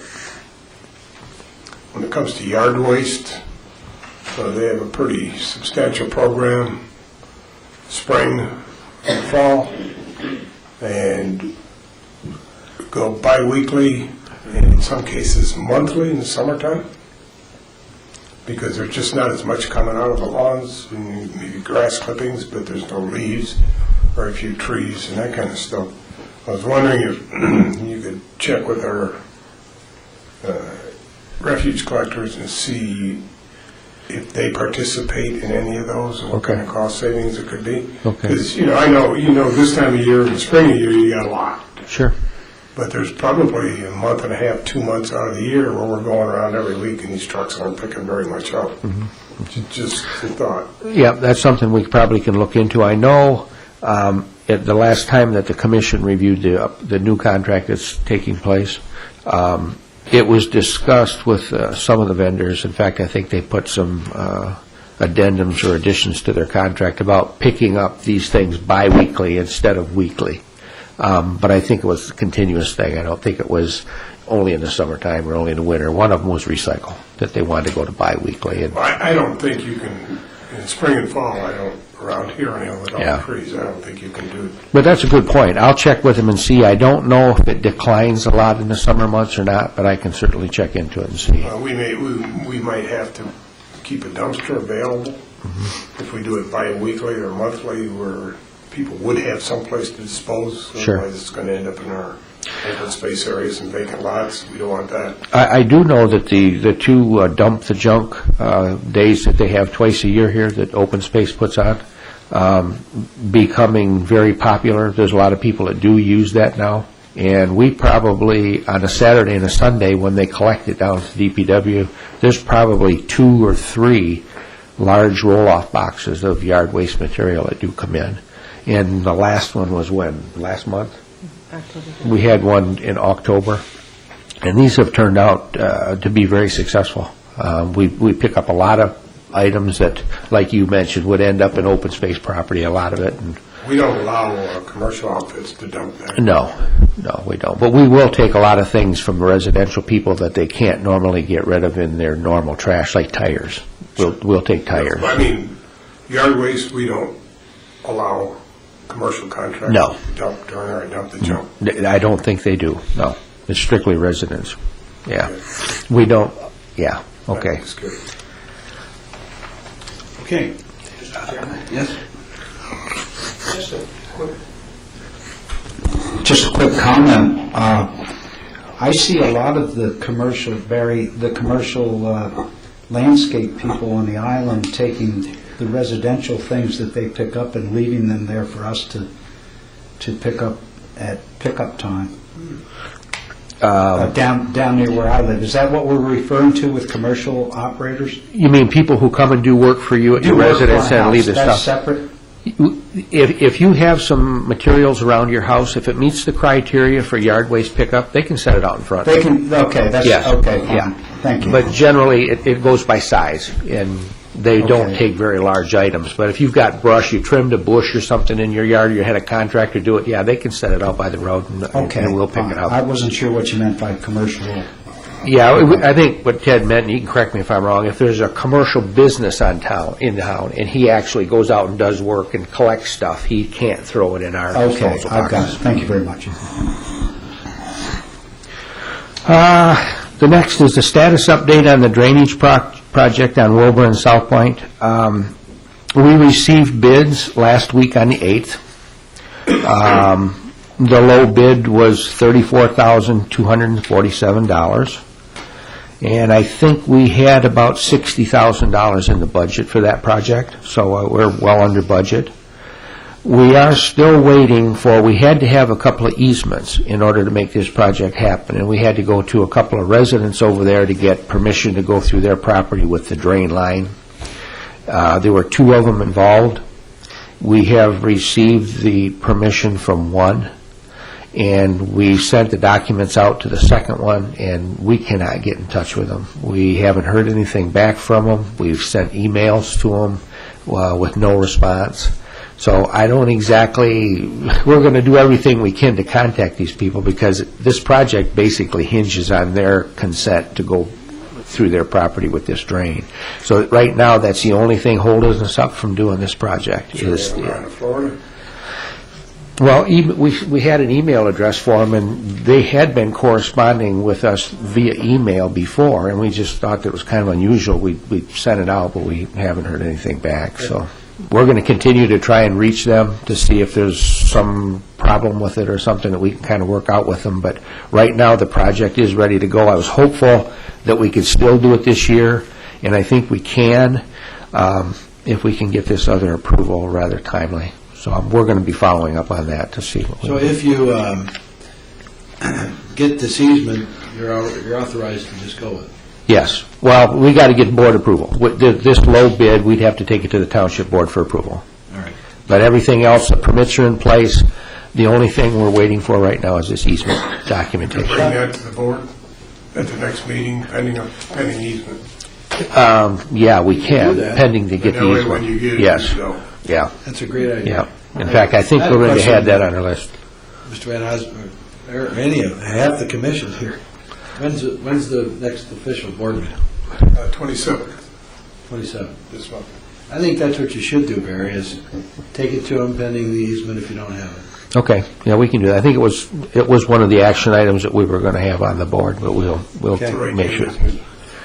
I thought it was the 26th. 26th, whatever Monday is. Yeah, I think it's the 26th. 26th. 26th? Yeah. Next item? The next item is the status update on the Park Lane Elementary School drain project.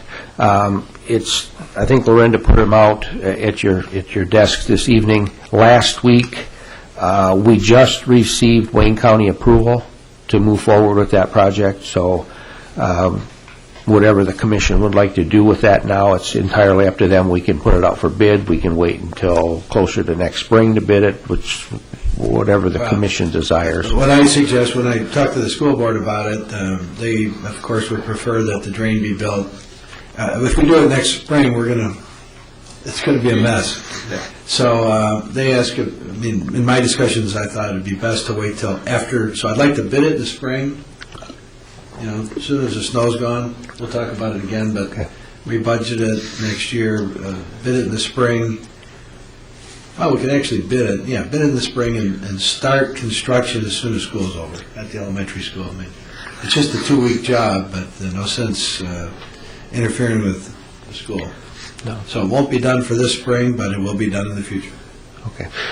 Okay, we'll move that forward in the spring, we'll get a bid date around, and we'll get it out for And bid. actually, we were delayed by school board's approval a couple of months, and I understand, but I threw it at them at the last minute.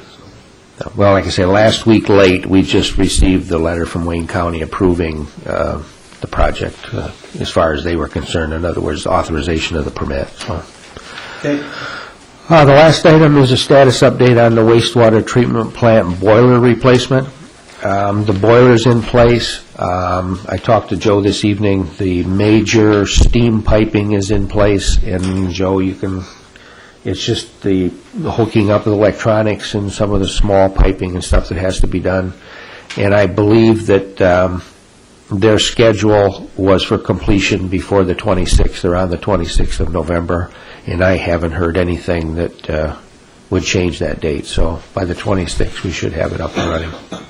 Monroe Plumbing and Heating has been the contractor over there, and I think they've been doing a fine job for us, getting it taken care of and getting the materials timely.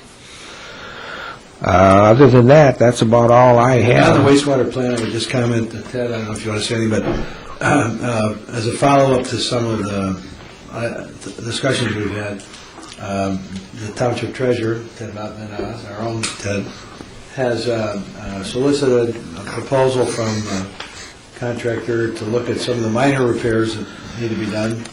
And you have a whole list of those now, Ted? And I do. I guess you're working with Joe Keefe at the plant. Yeah, in fact, I'm going to meet a contractor over there this week and start to move forward on some of the stuff. Our main concern now is heat. That'll be up and running. The incident, did you do anything about the unit on the roof of the RBC building? They're still collecting quotes. Okay, fine. We got that one unit on the RBC building that's not being used. It's kind of deteriorated, so I told Joe to get some proposal, get some quotes. It's a pretty minor job to lift that thing off and put a cap on it. We're not going to replace it at this time. So as soon as we get those numbers, we'll get that thing yanked off the roof. And other than that, everything else is pretty minor. All right, and I would ask that for the December meeting, if there's a list of repairs that you envision that we should be budgeting for next year, that we should bring those forth. Absolutely. Okay? Absolutely. At the wastewater plant. Discussion items. Are there any discussion items anybody has? All right, we'll pass that item. Action items. We have two for the wastewater plant. Barry? Yes, the first one is the additional software that we need to purchase to operate our computer systems in the plant. And I'll give you a brief overview, and then Joe can kind of fill in the gaps for me a little bit. But at the wastewater treatment plant, we have 3 computers that operate our systems over there. And up until last week, we had one of them of the 3 that was still running and taking care of the systems. Well, last week, the 3rd one that we have, and the last one failed. And we need to purchase some additional software to get at least one computer up and running so we can maintain the systems in the plant. Right now, the plan is set to run. It isn't changing anything at the plant as long as things running normal. If we would have a heavy rain event or something where we had to change some of the settings in it, that we would run into probably some difficulty. So based on that, basically in an emergency situation, we needed to get about $6,000 worth of software to put into this one computer so we can get it up and running and get the plant operating until we can get the additional approval from the township board to spend the additional money for the additional software. So, Joe, if you want to add anything to that, you can. Yeah, the software is basically, you heard SCADA banded around tonight. It's for the retention basin. So it's also to upgrade it so that when we do the flow study next month or in January with OHM, they'll be able to retrieve the data from the basin. Yeah, it's a human-machine interface software, so we could actually go in and make changes to the PLC and stuff, and that's what it does. Any questions? Yeah, excuse me. Now, the number you're showing here is for 15,845 or 814. Now, is this in addition to the last? Well, this is, yeah, if you read down in the history portion of it, we were before the township board here a month or so ago and got approval to purchase $7,000 worth of software. This $15,000 is in addition to that 7. But in that $15,000 is the 6 that we just had to spend on an emergency basis to get one computer up and running. So, in essence, we still need the approval to spend the $15,800 in total, but we're going to be getting the approval for 6 of it after the fact. Well, this action item is for 15. That's right. If you look at the sheet number 32,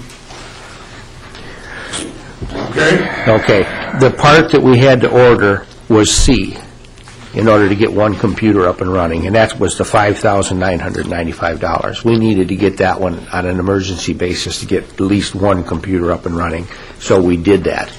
We issued a purchase order for that $6,000, and I think it went out the other day. But it was part of the overall 15 that we're requesting from the Township Board as approval. And that 15 will address 2 more computers? Yes, the 15. Or 1 more computer? The 15,000 will address the other 2. Am I correct, Joe? I believe so. Yeah. Well, no, that's not good enough. I don't have that in front of me. We down to the board and made a request for funds that weren't adequate. I don't want to go back a third time. No, you won't be going back a third time. Well, if you look at this report on this page 32, it says A and B are for licenses for 2 computers, which I assume are new. And then item D is furnished 2 historian client and basic Cal and MS Cal per devices. That's for the other 2 computers. And the E is installation of the new upgrade Wonderware packages for the 2 additional computers. Right. So I can feel comfortable when Yes. we approve this, take it forward to 15,000. Yes. Tail between my legs that this is it. Yes, that should be it. I'll make the motion. Support. Moved and supported that we recommend the Township Board to purchase Wonderware historian software for the wastewater treatment plant sewage retention basin computer terminal in the amount of $15,814, which includes installation and setup in accordance with the attached proposal. Mr. Chairman, I have one quick question. Sure. Page 33, the 15,000 was dated October 12th. On page 33, it says that the price is good for 30 days. That would be November 12th. I'm sure they'll hold it. Yeah, they have extended it. To go back to Ted's, are we sure these are going to hold? Yeah. I think we talked to the guy. The price is okay. Yeah. Any further questions? If not, all in favor, indicate by saying aye. Aye. Opposed? Motion's passed. Next item, Barry. Next item is also a wastewater treatment plant issue, and it's to motion to recommend to the Township Board to authorize repair of the channel monster located at the wastewater treatment plant. The estimated cost is $14,000, and that basically is a single source item. Joe, if you'd like to give him a little background on the channel monster. Yeah, it's a grinder there's 2 at the plant, and there's an even larger one at the basin, but it's the bigger of the 2 at the plant. They run 24/7 in the sewage, grinding up the big stuff coming in. The teeth wear, the bearings wear. They need to be overhauled about every 5 or 6 years. And this is to take it out and ship it down to them, to the manufacturer, and they basically just overhaul the whole thing and ship it back. And by the way, too, this is a capital improvement on this year's budget. Okay. It's in this budget. Can I have a motion? So moved. Support? Support. Moved and supported that on the recommendation, I'll reread it afterwards, but to replace the channel monster. Any discussion, questions? Everybody's read the report, and on the back side on page 35 is the budget. So if there are no further questions, it's been moved and supported that the channel monster, which is a grinder at the wastewater treatment plant, which has been in service since 2001, is wearing due to continuous operation. It grinds larger stuff or grinds larger materials found in the sewage. And the item is listed in the 5-year capital improvement plan. If there are no further questions, all in favor indicate by saying aye. Aye. Opposed? You can purchase the grinder monster. Mr. Chairman? Yes. Just one quick question on the monster or monsters. Are there two of those, Joe, or there's just one? This is to repair one, there are two. Is the 14,000 going to take care of two? No, just, we alternate them so that in a couple, like 3 more years, we'll do the other one. Okay, thank you. Okay. Is there any, it's now time for public comment. Is there any comment from the public? Seeing none, we'll move on. Chairman's report. There's a couple items in the packet, real quickly. One is the roster. And I know that this evening Les, I think, gave some additional material information to Lorinda to update the roster, and it'll be mailed out. If anybody sees anything that's incorrect or would like to submit more information, such as a cell number, that would be good. So you all have an updated roster, and it's always good if we can have a cell number so that if we have to make a change or have an emergency, we can get a hold of you. I noticed, Jim, yours is not listed, so if you want it, don't give it now. I won't. Another thing as we go forward, we need to update the committee assignments. So next week, or next month, we should talk about committee assignments as well, have that on the agenda, and our committee makeup. Sure. So we should do that. Mr. Chair, could we get a copy of the standing committees to all the board members by email, and that way we can say what we're interested in? Yeah, I was looking at this list. The only ones I see here are water and sewer, capital improvements, roads and bike paths, and refuse. Are there other committees? That's about it. That's about what we have. And of course, refuse, right at this point, we just went through Right. that and renewed our contract. So for the next 5 years, unless we come up with a new committee, we have capital improvements, roads and bike paths, water and sewer. Well, you can take bike paths off of there now, too. And we can take bike paths off there, yeah. All right, well, the committee system was used to really get into specific studies when we had an issue that would take too much time for the whole commission. All right, the next item is, in your packet is a copy of the letter I sent to Ron Agasinski, the new Director of Engineering, about our resolution involving East River Road and the request for improvements this next summer in 2013 along East River Road at the intersections of Church, Island Boulevard, and Stout Avenue. So you have my letter. I will tell you that yesterday I placed a call. I haven't heard anything from the county. This went out some weeks ago. And I haven't heard anything from the county. So I tried to reach Mr. Agasinski and picked the wrong day because it was Veterans Day. But I expect to talk with him this week and left him a message saying I'd like to meet. So I'm going to try, if you remember, our resolution asked for some commitment from them by December 1. And for whatever that means, we're going to try to meet with him before then. Okay? He's the new county highway engineer.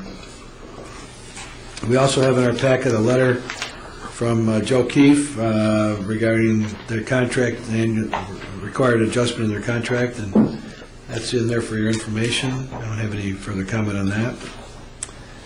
And an article from DWSD about the 9th CSO, Combined Sewer Overflow Treatment Facility, which is put into operation. And then Barry included a book, a pamphlet from the Michigan Water Environmental Association regarding wastewater management. It's kind of interesting. Yeah, that was actually given to me by Joe.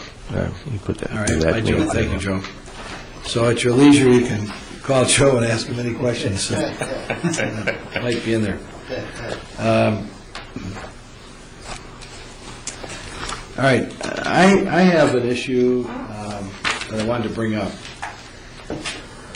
We have a subcommittee that talked about roads, and Frank Kent, as you know, was on that. We never did get together, but one concern I have is what are we going to do about LaSalle?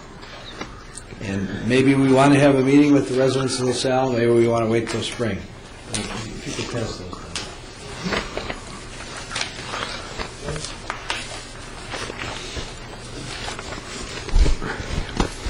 You pass those down, John. I'm distributing some materials here. I have copies for you too, Lorinda and Barry.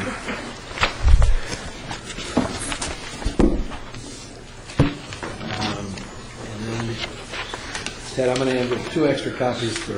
Thank you, sir. There's 2 more copies to make.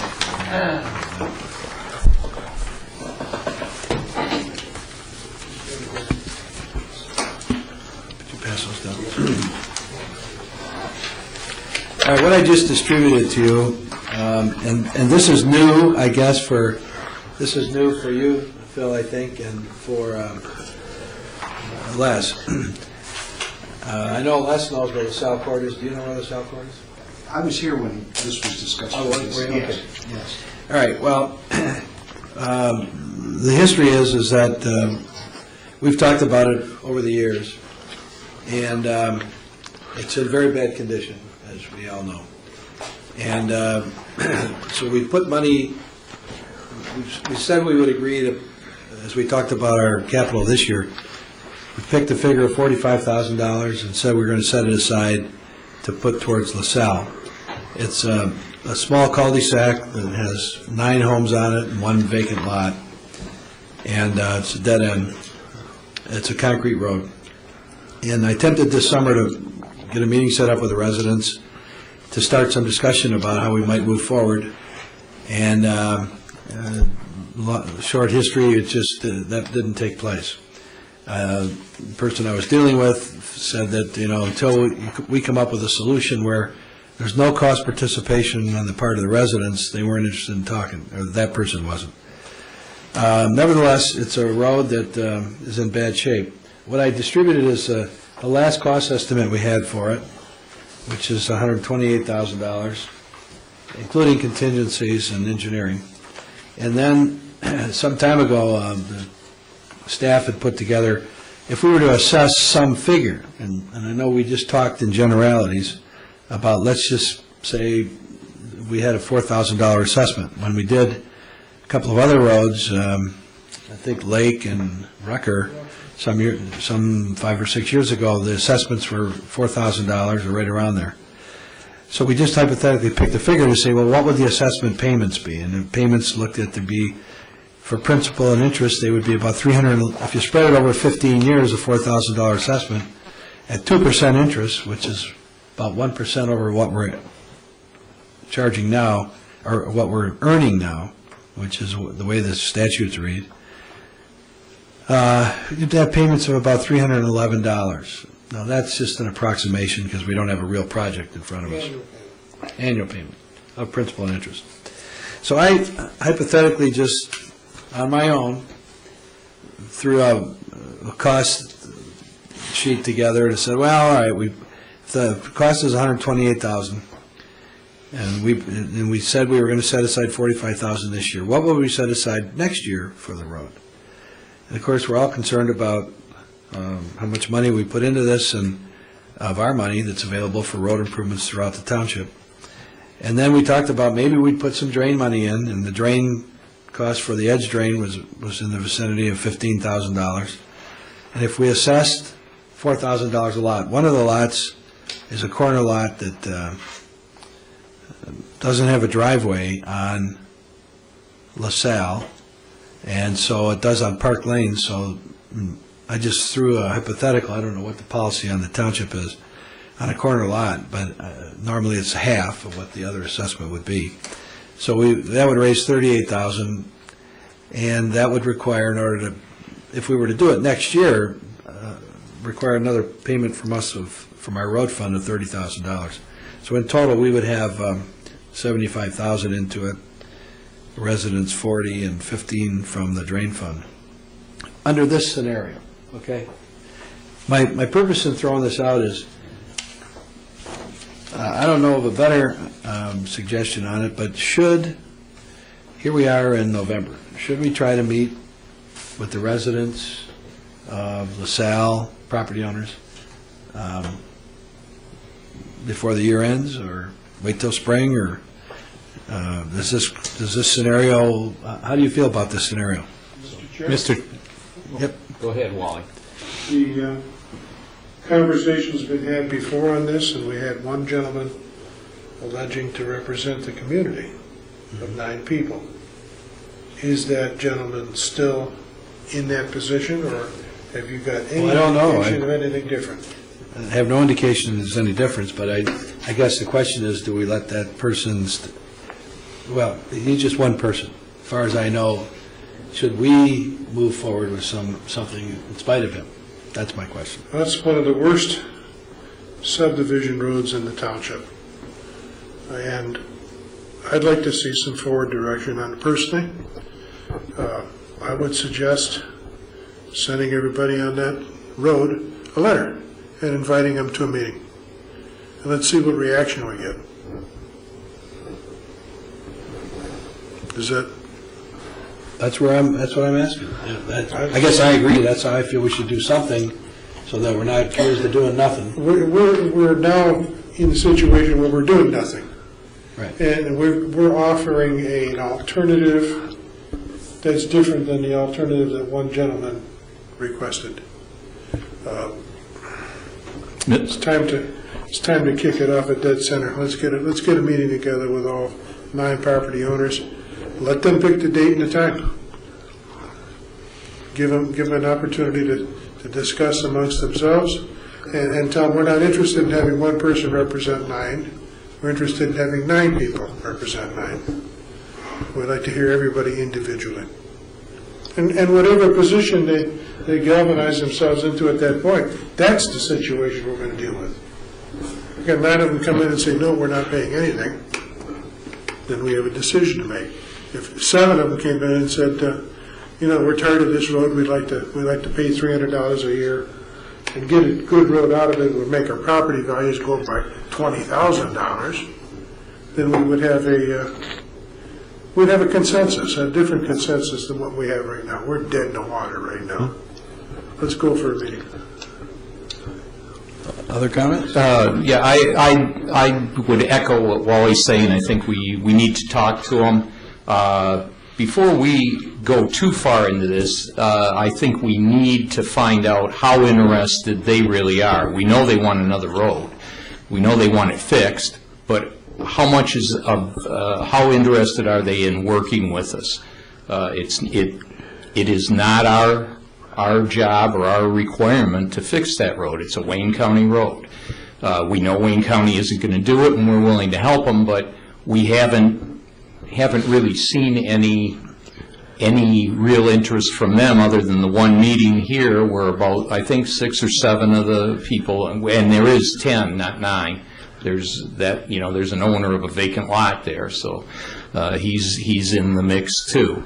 But we need to gauge their interest before we start, before we start promising any money or any more money to this. We need to see what they're willing to do. And the only way we're going to do that is if we get the meeting and get it as soon as possible, so we have the time to budget it correctly. And I would say that gentleman that sent you the letter speaks for one person himself. Yeah, so would you be willing to schedule it before our next meeting, say at 6:30? That'd be before our fine next with me. commission meeting? Just invite them into an information meeting? Mm-hmm. How does that sound there, Bob? Sounds fine. Is that okay? Mr. Chairman, Yeah. I went over and looked at that road also, and it is in deplorable shape from all the salt that's been dumped on it. Canal Drive used to be the same way like that. And the county came in, and they put 2 inches of asphalt on top of that cement road. They fixed all the cracks and the bad spots, and then they put a 2-inch cap on that road. If you look at Canal Drive, you'll see it's asphalt, but underneath that 2 inches of asphalt is a concrete road. I mean, that's a simple fix, and I don't know what it would cost, but we could go to the county and say, look, you put a cap on that road. That's a good suggestion. I mean, that's an alternative we could throw out. I guess I'd like to get a cost estimate for that, because what you're going to end up with is asphalt Now, there's a risk that, you know, it will reflect through the problems that they have there, and we don't know how that'll work. The county, we've asked the county if they would help with this project, and they've said, you know, they're out of money now. When they did Canal Drive, they participated in local roads, but they're not doing any neighborhood road improvements now. They'll do patching, they'll patch potholes, but they won't do any paving. So I just feel like we've been doing nothing on it, and we should move forward with something on it. So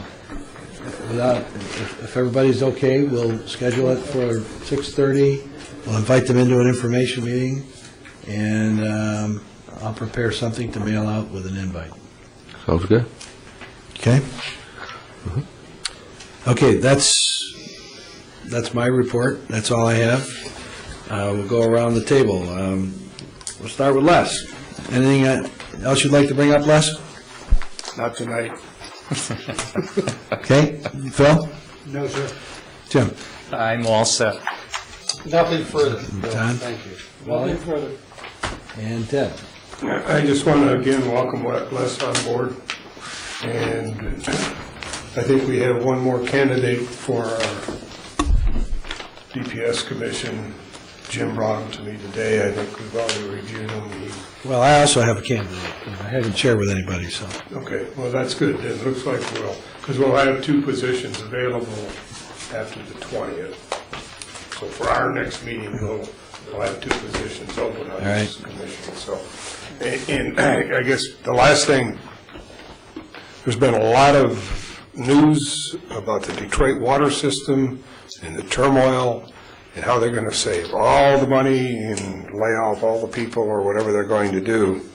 And I get people commenting to me now that it should have some effect on our water rates. Please understand that the entire labor force of the Detroit water system only constitutes about 11% of their whole budget. So I think she's going in the right direction to try to save money, but the impact of the Detroit water system will be in their debt, and that's $8 billion, and I don't know that we'll see that in our lifetime. I know I won't see it in my lifetime. Ted, what you just said, did you say that of the total DWSD budget, only 8% or 11% is salaries and wages? Labor. $8 billion of it, or 58%, is debt. Current debt. Plus, we know there's a need for a lot of capital improvement. They're afraid to estimate. The last numbers that I heard them speak about was what, $12 to $15 billion in infrastructure upgrades, billion, on top of the 8 they already have. So I don't look for any improvement from the Detroit water side. There could be another factor. Yeah. Appreciating everything you said. Yeah. Federal bankruptcy judges deal with debt regularly, and they have with Chrysler and they have with General Motors. Those 2 entities have a few more people than the city of Detroit, but that type of situation looms as a reality. We don't know if it's going to happen or not. If that does happen, the federal judge appointed for life, used to dealing with big numbers, he probably can deal with those debts too. Sure. No, I'm sure. If it gets down to that, when the emergency manager was coming in, that was one thing. Without an emergency manager, there's been a lot of avenues that have closed, and you're right. You're absolutely right. As scary as it sounds, there'd be a lot of people hurt, but that's very possible. Very possible. Yeah. All right, well, before we close, I just want to thank all of those members of the commission that have been elected to the township board for your service, not knowing who will be back or when that will occur, but thank you all for your advice, counsel, and service, Ted and Wally and Jim. I trust one of you at least will be back, so we'll go from there. So thank you. And if this commission puts out junior politicians. Yeah, right. All right, well, listen, if there's nothing else to bring up, we'll adjourn the meeting. Happy Thanksgiving, everyone. Happy Thanksgiving. Meeting's adjourned.